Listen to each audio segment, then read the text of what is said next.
Hey, what's up? Your girl G here. Welcome back to my channel. Appreciate you for tuning in. So, you guys, we are going to get into this episode of Love and Marriage Huntsville. I want to play a little bit of catch up talking about Love and Marriage Huntsville. I as well wanted to do reviews for Real Housewives of Orange County. So y'all stay tuned. I might possibly be talking about that. I might do like kind of like a little housewives corner and talk about Orange County and Miami because Miami is on right now and it's, kind of having some good episodes too. So y'all just stay tuned for that. And I also need to talk about Love and Hip Hop as well. So that's why I'm playing catch up with Love and Marriage Huntsville. So let's go ahead and get into this episode. Y'all make sure to hit that like button, okay? And let's get into it.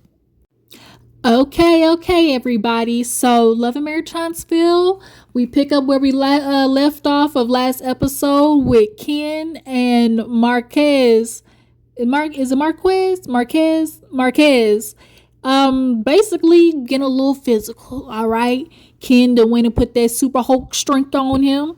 And, Marquez is feeling slightly embarrassed because the way he walked out, y'all got me up. And he slammed the door, so that's making me feel like Ken might at least got one or two pops in on him. The son of course came down. I feel so bad for the son because you can tell the son feels like he's constantly having to parent Marquez, and I hate that for him. But yeah, Ken basically was like, you're not finna be in my house disrespecting me. And if you feel like you're going to, then you're gonna have to deal with these hands. Point blank, period. You better lay low. And they in the confessional, Trisha's like, see, I told you. And Ken's like, yeah, I guess I didn't want to listen. I'm just trying to, always want to be super saver. And, I should have listened. So we'll see Ken, his best friend, talk to him a little bit later about that super savior complex that Ken got of his. But after that, we have a scene with Kimmy and Maurice. They go outside after Kimmy calls up the girls and basically sets up dinner. I know we got to have the ladies now interacting with each other and actually building more of a closer relationship, especially now that Mel's gone. They need to reintegrate themselves with each other, kind of rebuild what the new, I guess, structure is going to be like between all of the girls. Kimmy did call and invite Destiny, but she didn't show up. But nonetheless, Kimmy and Maurice go outside, they're sitting by the fireplace, and she reveals to Maurice about a conversation that she had with Jaylin, because I guess this restaurant that Kimmy is trying to build, I guess she's kind of viewing it more as like a family project, because she's like the family restaurant or whatever. And so I'm assuming or thinking that the conversation is, okay, if this is going to be like Kimmy's family restaurant, then it must be something that she wants to pass on down to Jaylin or Monster or whatever. But Kimmy's like, I brought up the ideas to the boys and they kind of feeling like, yeah, I don't know if I want to deal with that. I don't know if I want to deal with that Negro. And so Maurice is sitting there looking all shocked. She was like, yeah, like the boys are really kind of feeling like they don't want to, deal with you. And it's kind of because you act like a dictator. He's like, what do you mean? She's like, you do a lot of talking, Maurice. Yeah, that's a lot of talking, Maurice. You like to hear yourself talk. Between you and Marsau, y'all feel like y'all saying some extra smart shit and you really not. You like to hear yourselves talk and don't nobody got no time for that. And this is also Kimmy has clearly had in the past an issue with of you doing a lot of talking and not a lot of doing. Okay, stuff don't get billed, stuff ain't getting fixed. How long is Kimmy having to literally beat your head over something, beat you over the head with trying to get a project done? It's a lot of talking, a lot of pointing fingers and directing for other people to do stuff, but not you. And so Maurice is sitting there looking all confusion on his face, and it's like, I don't know why you're acting like you don't know that you do these things. Like he's very much aware that he does these things, but the fact that he's actually getting called out about it is, I think, what he's baffled with. But she was like, yeah, and I've spoken with Jaylin, and we got into a deeper conversation in regards to y'all's relationship. And so she basically lets Maurice know that Jaylin feels like he never necessarily had like the father-son type relationship with Maurice. It was kind of given more like, big homie, big bruh, like the mentor, like, that's big homie. That's literally the only way to put it. Like, he looked at Maurice as like kind of like the big homie, and Marsau had a little bit more of the father-esque mentor, energy. And so Maurice is kind of feeling like, well, damn, like he's like, a parent never wants to hear about something they feel like they should be doing, good at or whatever. And it's like a lot of parents do struggle with hearing, especially from their kids in particular, like hearing that they weren't perfect. And it's so weird because a lot of parents understand that they're not perfect, and that's the first thing that they want to throw in your face when anybody brings up something that they need to correct. It's, well, I'm not perfect, at least I'm trying. And it's like, okay, so now that we know that you're not perfect, that means addressing the ways in which you've messed up. And so Maurice, in the ways in which you've messed up, definitely is that of you've kept your distance with Jaylin when y'all first got y'all's relationship. I feel like Maurice definitely kept a barrier or just a subconscious kind of like disconnect between him and Jaylin, because he wasn't trying to view him as like another responsibility, I feel like. Because hell, he don't view Monster as his own damn responsibility. His own son, he never viewed him as his own responsibility. This was literally the thing that Kimmy said to him when they first got together. Your son moved down here because he's supposed to be with you, but Kimmy's having to pick up the slack and be the parent. So if that's with your own son, that you're that disconnected to him, that you don't even raise him, that you got Kimmy raising him and having to do everything for him, then for damn sure you would like that with Jaylin. So yeah, that doesn't surprise me. So Maurice basically is like, he'll talk with Jaylin because he don't want him to feel like he don't, mean no good for him, or that like he doesn't want to see him do good, stuff like that. But Kimmy, girl, Miss Kimmy, with you knowing these characteristics about Maurice, you really are waiting to a little late in the game to actually start telling him this shit, because Kimmy, this man has been portraying these characteristics and these traits for a hot minute now. And you even discussed it with the girls later on in the episode that we'll get into. But moving on, there was a quick little scene with Nell and Chris Fletcher. They're over at her house. They're basically discussing, the things that they need to do for the future of the daycare. She wants to get some more stars. I guess she need to get some more Google stars because the stars means more funding, And so, raising kids, or not raising kids, but, having a daycare ain't cheap, all right? So yeah, they were discussing that. I guess they got a cleaning business too as well.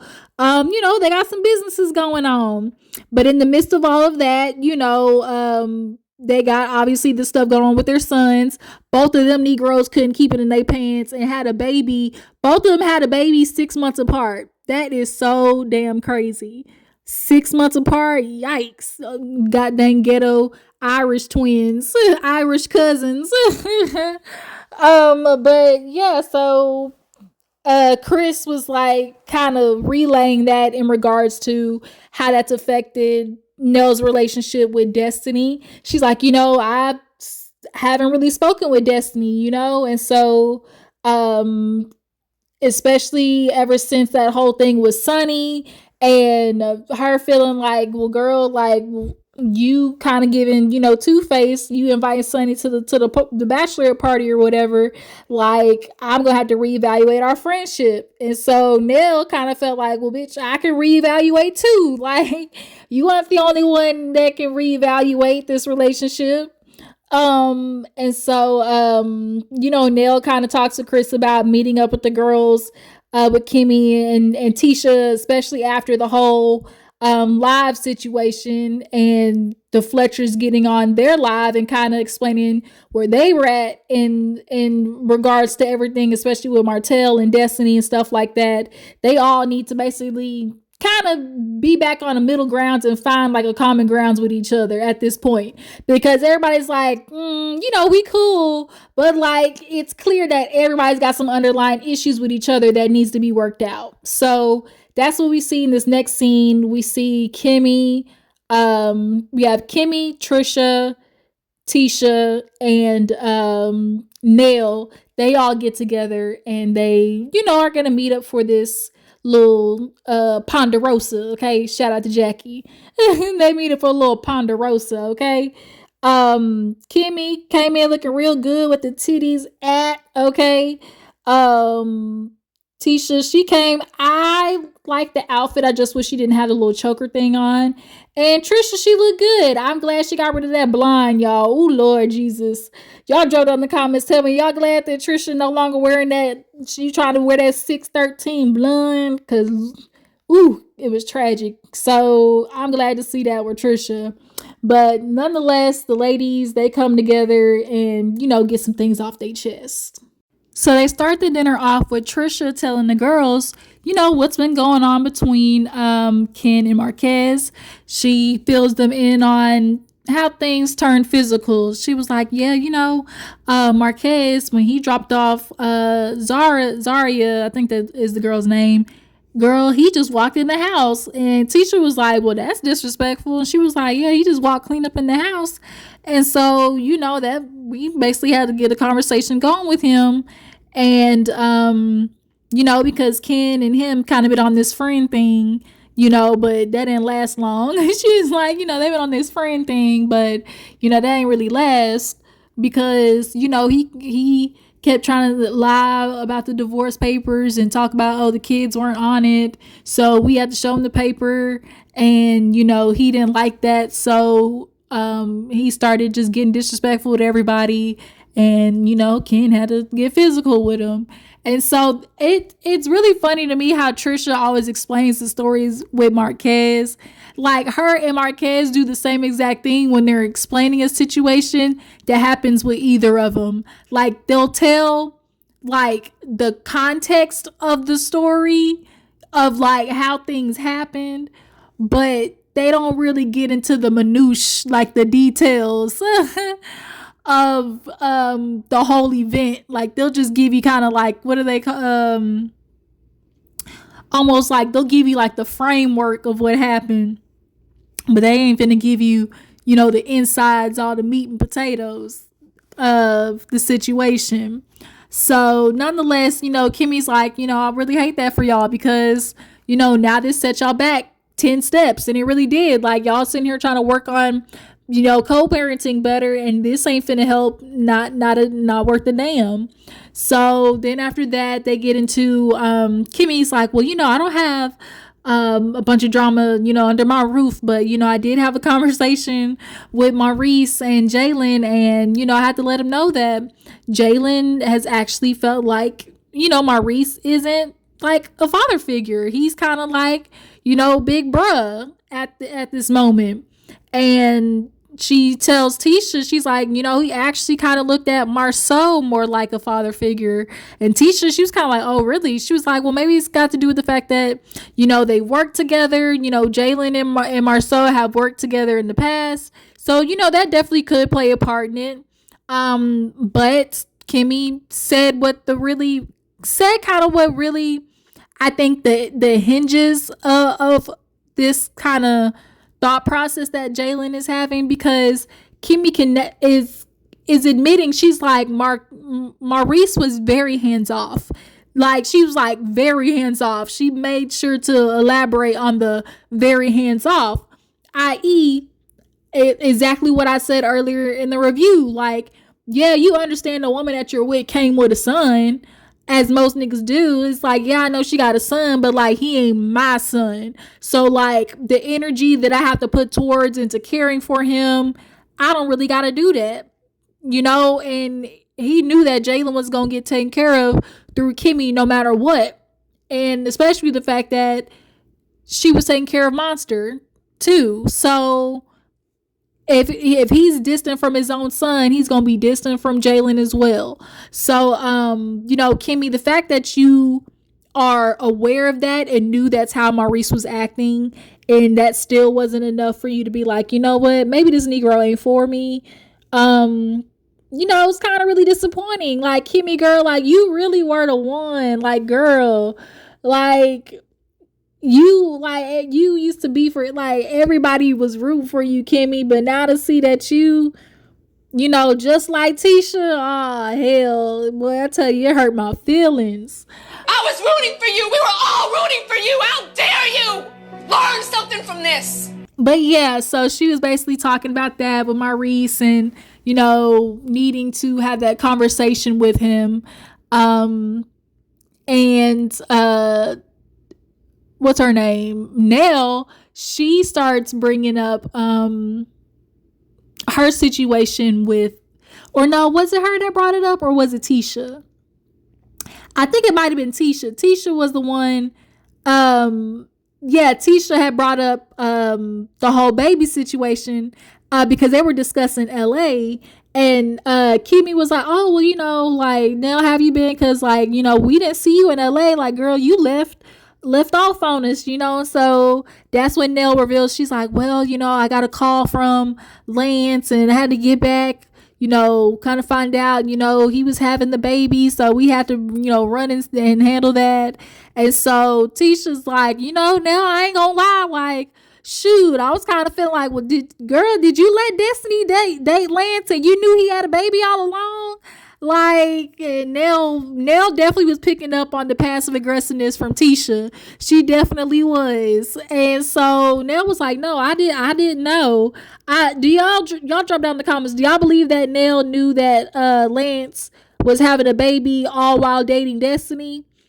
I don't know. I can see her knowing that Lance was having a baby and not telling Destiny because she don't fuck with Destiny, 1.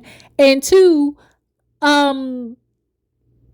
it's also another way for her to get back at Destiny because, I feel like there was a situation where she felt like Destiny was talking to somebody else and then entertaining Lance because Lance had an issue with Destiny. That's why he pulled up on her at that, at the wedding, or what party, who was that they had? The vow renew or whatever. That's why he pulled up on Destiny all, hot in the trousers. So I wouldn't be surprised if Lance, was venting to Nell about Destiny and things like that. And so, because Nell also earlier in the episode was like, oh, where both her and Lance were doing things, they both were wrong. So it's kind of like, well, what the hell did Destiny do that Lance didn't do worse? Because not telling somebody that you having a baby, that's definitely nigga behavior, okay? That is bitch nigga behavior. But nonetheless, Nell picked up on the passive aggressiveness from Tisha. She was so Nell was like, they want to ask me questions. Well, bitch, I got questions too. So Kimmy and Tisha, how did you feel about Martell's interview? And they were like, Kimmy, she gave a real, politician answer. I definitely didn't entertain it because at the end of the day, I was looking at whatever it was that he was doing and was like, this is a hot mess. Like, it's literally a hot mess. And Marsau, or like Maurice, he's sitting there talking about these things. If like, even if he did do something, like, not with this, like, not with this, like, basically, like, girl, you wish type, like, girl, you wish, like, you not even on that level of this man trying to mess with you. And it's like, girl, Kimmy, if you haven't noticed, men will fuck anything, okay? So you might look at the situation that Martell was describing as disgusting and thinking that Maurice would never put himself in that situation, but bitch, okay, the moment you think your nigga could never is when he'll start never and like never before, okay? And so Tisha, she pipes up and Shoot, when Nell, Tisha got back, because Tisha and Nell definitely was doing kind of a ping pong match. And so Tisha didn't even answer the question. She was like, well, Nell, how did you feel? Because Chris got brought up. And so Nell was like, well, I mean, I didn't feel a certain way because, I mean, he didn't really bring up, Chris in the situation. Like, Nell's like, I'm not to be worried about it because, shoot, I'm not married to Marsau.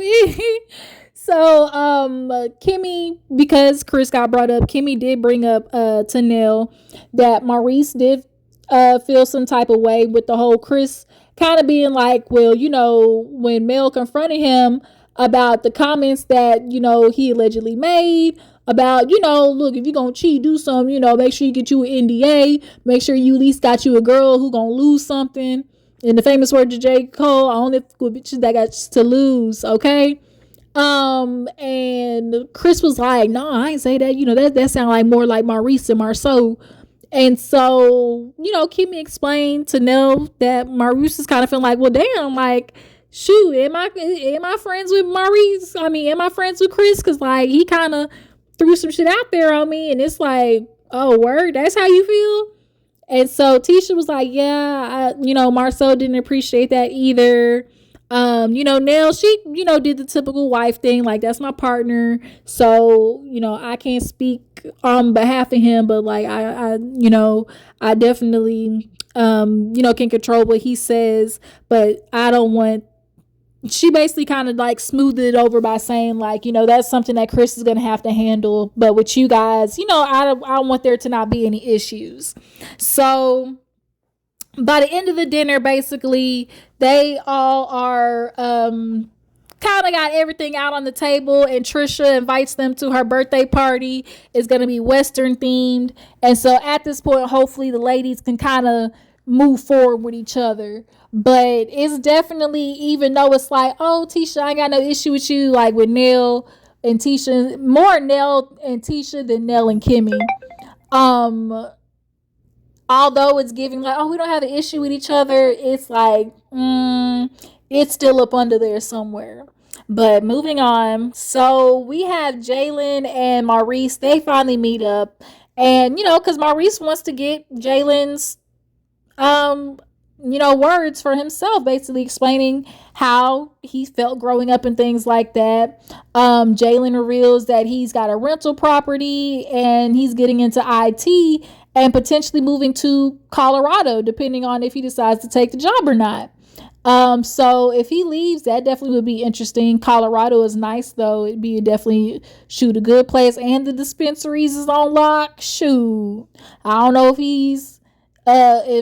Jaylin lights up that Mary Jane, don't you know? Okay, woo-hoo, Mary Jane, do you love me, Mary Jane? Okay. But yeah, so Maurice is kind of like, telling him like, so your mother explained to me potentially, of you not feeling like, basically like I was either there for you or not necessarily as a father figure, like what's up. And so and then he was also like with the restaurant. Well, Maurice kind of brought it up first through the restaurant and was like, so what do you think of the idea? And he was like, well, with being around you guys for a while, I've come to see how the Scots work. And Maurice was like, what the fuck is that supposed to mean? You know what it means. It means y'all all talk. It means y'all fuck around. It means that y'all half-ass stuff. Jaylin, in a very polite way, was letting know, like, nigga, I see y'all for y'all's works, okay? And Scott brothers don't do nothing but talk, just talk, okay? And don't be backing shit up until somebody gets in your ass enough, or you ran out of excuses or lies to tell somebody. Sorry, y'all, if y'all heard that notification. So, Maurice, you want to sit there and be like, take offense to him saying like, oh, I don't know how the Scots work. You niggas is shiesty. Point blank, period. So, he was like, well, how does that kind of evolve into like our relationship or whatever. Jaylin made it very apparent that he felt like when, they were growing up, it was like, dang, Maurice always want to call me to do stuff, but Monster's sitting right next to me too on this video game, and why am I always getting called? And Maurice is kind of justifying it in the aspect of like, when we grew up, the oldest person is who handled stuff, like later on in the episode, like whoever was the oldest, because you are going to be the kind of like the role model for the younger kids. But when you're a kid in that situation and as it's happening, what you're thinking is like, damn, like they're constantly picking me, like what's up?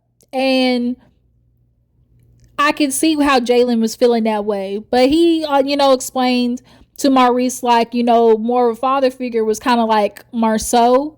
And Maurice asked was like, well, you feel like I love Monster more or whatever. He was like, well, no, not necessarily more, but like he's your son. So like you're gonna have a different love for somebody who is your blood. And as much as like, somebody could be a step kid and you love them or whatever, it's not going to be the same love that you would have for your own blood child. But nonetheless, Maurice is delusional because I don't know if y'all caught it when he was in the confessional and he was like, when you're a parent, you do what you can to raise the kids, differently and what's best for them. And he was like, it seems like, it worked, or like I did. And it's like, no, you didn't. You're not listening. If you really, like Maurice, you were sitting there talking about, I raised, like, I did. Like, if y'all caught that, drop it on the comments. I'm like, Maurice, what the are you talking about? Like, what are you sitting there talking about? It worked. Like, did it work the ways that I raised the kids? It worked. No, it didn't, Maurice. Like, you're not fucking listening. So Jaylin just kind of ended the conversation between them, just alluding that, Marsau always offered more advice anytime he needed, questions answered, or just, simply to talk. Like Marsau is who he went to. So, Maurice, he said it was kind of like, a little bit of a gut punch, but maybe you should stop talking and start listening and you might get somewhere, But let's go ahead and move on. So speaking of talking, we got Ken talking to his friend again, Will. He was on last season, and then he also invited Chris Fletcher. And he basically, was telling them obviously about the stuff that's happening with Trish. And he lets them know that, he been trying. He's like, I've been trying with Marquez, trying to be his friend, cool and everything. But like, this last meeting ain't go so good because he got disrespectful. He guesses because, that now that they're kind of cool on speaking terms, that he felt like, well, shoot, I'm going to just walk up in your house now, and it's kind of like, no, you can't do that, bro. Like, you can't just walk up in my house. And so he's like, I also had, the friend Will was like, well, how'd you know? He was like, well, I wasn't there. It was Trisha and the friend. The friend just ain't fucking with Trisha. Like, point blank period. He ain't fucking with it. And so, he was like, yeah, I sat down with him, tried to have a conversation. And long story short, it seems like he's playing on my kindness. And so things got physical. And so Chris and Will was like, like, why do you keep putting yourself in this situation? The friend been asking, like, why do you keep doing this? Like, and Ken's like, well, I'm like solution based. Like, I'm always the person who wants to try to solve things or whatever. And he was like, me and Trisha don't have no issues. Like outside of Marquez, like we be good. And so Chris Fletcher asked, like, asked him like, well, what are you doing? Like, what are you going to do about it, basically? Because the friend was like, well, shoot, if at this point it's you, because the friend straight up told Ken, like, at this point it's you. And he was like, because you feeling like it's your responsibility, to handle Marquez, and it ain't. Chris had to remind him, like, yo, you not marrying Marquez, you marrying Trisha. So, like, why are you so focused on him? And that is the thing, like, yes, like, Marquez is in the picture because he's the dad, but like you don't really need to have this super close relationship with him like that. I think Ken is so determined to fix this thing with Marquez because he thinks it's gonna make him look good to everybody else. To be the new nigga on campus or the new dude taking care of the family and being all right with Marquez. Like, you don't have to do that. So Chris Fletcher asked the friend, he was like, well, what would you do in this situation? Because at this point, they done started talking about puzzle pieces, trying to speak in code, basically like, well, if the puzzle piece don't fit, put it back in the box. And the friend was like, well, shoot it. Sometimes you got to get rid of the whole puzzle altogether. And basically the friend was because when Chris asked him, like, what would you do? He was like, in this whole situation, Trisha would have been gone a long time ago. And, Ken, he was frustrated at one point in the conversation, talking about like, I don't know. Sorry, y'all, spam call.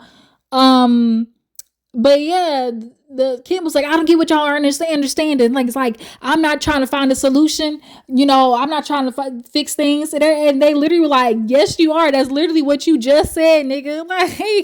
Like what do you mean? So at this point, is, Ken, you got some responsibility on your hands that you got to take for sure.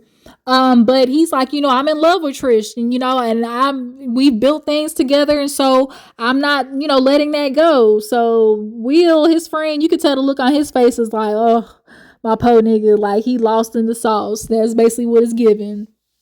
So we get to the end of the episode where we have Kimmy, Tisha, Maurice, and Marsau. They all kind of get together to have a little dinner and whatnot. They just start talking about Tisha's son because now he's, going to college and things like that. And having to deal with, DEI, the term, and, all that type of stuff like that. Marsau, he starts going into how he's like, this is why we built the comeback group, because we wanted to be able to build these things for ourselves. Well, stop talking about the comeback group because it ain't finna happen, Marsau. That ship has long been sailed. So Marsau drops, at the table that Jaylin came by to see him and, basically kind of discussed what was going on in regards to the family business. And he was like, so, what's going on with that? And he asked Maurice, and he was like, yeah. He was like, so who all is it supposed to be? And he was like, me, Kimmy, but I want the boys, Jaylen and Monster, to be involved. And he was like, yeah, see about that. He was like, Jaylen has definitely expressed, maybe not being able to speak with you or just kind of feeling a certain type of way.